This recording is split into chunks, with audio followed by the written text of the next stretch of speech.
Lesson पे हम लोगों ने देखा था कि EC2 कैसे बनाते हैं और वहीं पे हम लोगों ने उसको स्टॉप कर दिया था। आज देखते हैं कि हम इस जो EC2 को बनाया है उसको एक्सेस कैसे कर सकते हैं, उसको कनेक्ट कैसे कर सकते हैं। तो उसको जानने समझने के लिए मैं कुछ आपके सामने डायग्राम बना रहा हूँ जिससे हम लोग लॉजिकली उसको रिलेट कर पाए। और ये बहुत फाउंडेशन है क्लाउड में काम करने के लिए। एज ए बिगनर और आप फर्स्ट टाइम काम करते हो अगर क्लाउड में, तो ये चीज बहुत परेशान करती है और ये डायग्राम आपको बहुत हेल्प करेगा। तो अभी के लिए लेट से ये मेरा यहाँ पे कहीं पे एक बॉक्स बनाया है जो ये रिप्रेजेंट कर रहा है। मेरा जो स्क्रीन पे बॉक्स बनाया है किसको रिप्रेजेंट कर रहा है? ये मेरा AWS को।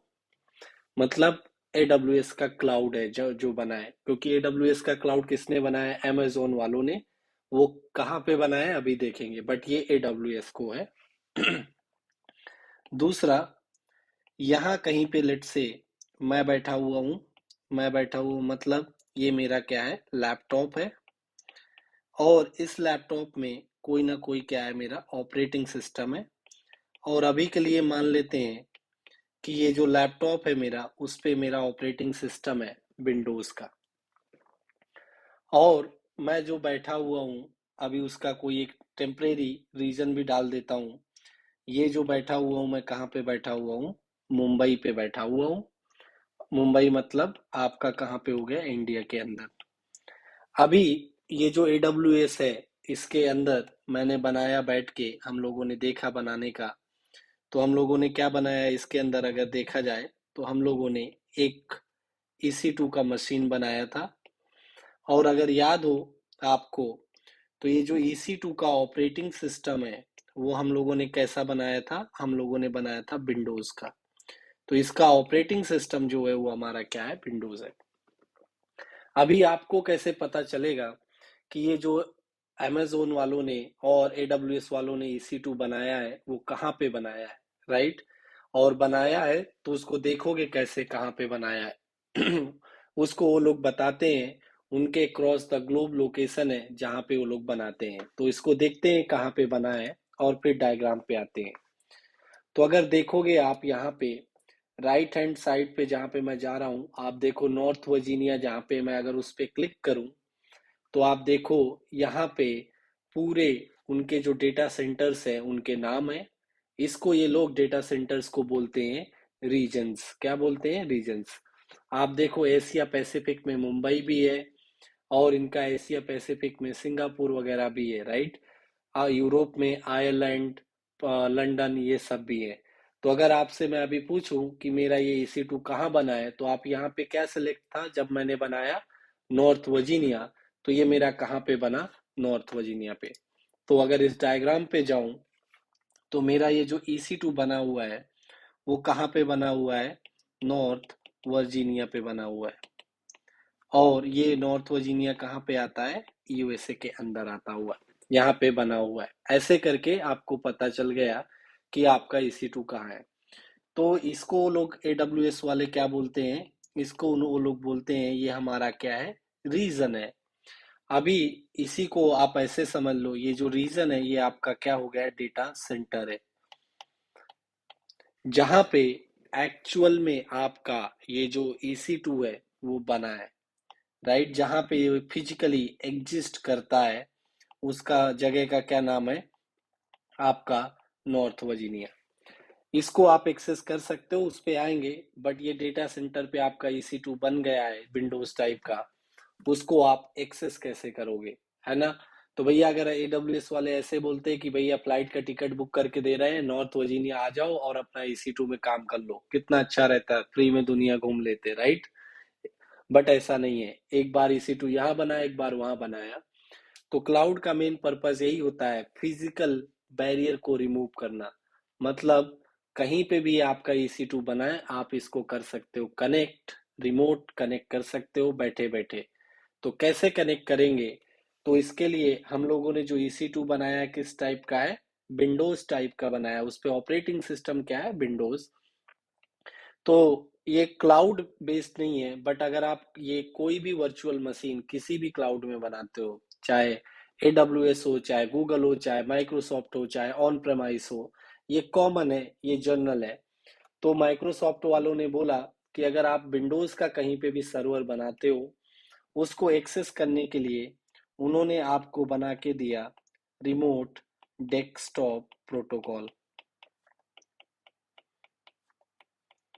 इसको RDP के नाम से भी जाना जाता है। तो ये उन्होंने बना के दिया कि किसने, माइक्रोसॉफ्ट वालों ने। ये क्लाउड का नहीं है, ये विंडोज वालों का है, माइक्रोसॉफ्ट वालों का। वो बोलते हैं आपको रिमोट लॉगिन करना है, कोई सर्वर को घर बैठे एक्सेस करना है, तो आप क्या यूज करो, RDP यूज करो। अभी इसके बने बनाए मार्केट में क्या हो गया है, बहुत सारे रिमोट डेस्कटॉप के क्लाइंट्स आ गए हैं जिनको आप यूज करके, अगर मैं बोलूं, ये क्लाइंट्स को आप अपने लैपटॉप पे डाउनलोड कर सकते हो एंड उनको इंस्टॉल कर सकते हो आप, राइट।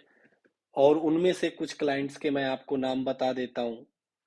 जैसे कि अगर आपके पास लिनक्स है तो उस पे एक बहुत फेमस आता है फ्री RDP करके, उसको यूज कर सकते हो। एक दूसरा माइक्रोसॉफ्ट वालों ने खुद बना के दिया, जिसका उन्होंने नाम दिया माइक्रोसॉफ्ट रिमोट डेस्कटॉप। और अगर थर्ड, अगर आपका विंडोज ही है तो उस पे उन्होंने RDP कनेक्शन का क्लाइंट इनबिल्ट करके दिया, जिसको वो लोग बोलते हैं RDP कनेक्शन। तो अगर आपके पास विंडोज है तो आपको एक्स्ट्रा करने की कुछ जरूरत नहीं है, आपके पास ऑलरेडी ये पड़ा हुआ है। बट अदर ऑपरेटिंग सिस्टम है जैसे कि मैक ओएस लिनक्स, उसमें आप फ्री RDP और माइक्रोसॉफ्ट रिमोट डेस्कटॉप जैसे एप्लीकेशन यूज कर सकते हो, तो आपका हो जाएगा। तो अभी ये काम हो गया अपने पास। लेट से मैं विंडोज ही है मेरे पास, तो मेरे पास RDP कनेक्शन इनबिल्ट है। तो इसको आपको कनेक्ट करने के लिए क्या करना पड़ेगा, तो जैसे आप कोई कनेक्शन करने के लिए आपको कुछ चीजें पास करनी पड़ती हैं RDP क्लाइंट में। जैसे कि आपको, आप सर्वर ना बोल के अभी मैं बोल देता हूँ, EC2 का IP address, EC2 IP address, इसके बाद उसका यूजर नेम क्या है एंड पासवर्ड। ये चीजें आप उसको डिटेल पास करते हो रिमोट डेस्कटॉप क्लाइंट को, RDP क्लाइंट को। इनका यूज करके आप किसको कनेक्ट कर सकते हो, EC2 को। अभी इसको ऐसे समझ लो कि जैसे कोई डेटाबेस होता है आपका, आप उसको कनेक्ट करते हो तो क्या इंफॉर्मेशन पास करते हो, जहाँ पे आपका MySQL या जो भी है आपका डेटाबेस का सर्वर चल रहा है, उसका IP, user name, password, port number etcetera, right, और आप कनेक्ट कर पाते हो। तो जैसे ही आप ये इंफॉर्मेशन आप अपने रिमोट क्लाइंट को पास करते हो, वैसे ही आपका रिमोट क्लाइंट ये जो आपने इंफॉर्मेशन दिया है, इसका यूज करके आप अपने लैपटॉप से ये EC2 को कर पाते हो कनेक्ट। और इसी को हम लोग बोलते हैं, या उन्होंने नाम दिया, जाना जाता है ये रिमोट लॉगिन के नाम से। क्यों रिमोट लॉगिन? भैया देखो, आप रिमोट लॉगिन का मतलब ही क्या है, रिमोटली कनेक्ट करना। आपका जो EC2 कहाँ बना हुआ है, नॉर्थ वर्जीनिया USA पे बना हुआ है। जो डेटा सेंटर किसका है, AWS का। आप उसको कनेक्ट कर रहे हो मुंबई में, इंडिया में बैठ के अपने लैपटॉप से, राइट। तो ऐसे करके आप कोई भी EC2 विंडोज टाइप का भी कनेक्ट कर सकते हैं। तो नेक्स्ट लेसन पे हम लोग इसको हैंड्स ऑन करके देखेंगे कैसे विंडोज के EC2 को करते हैं कनेक्ट।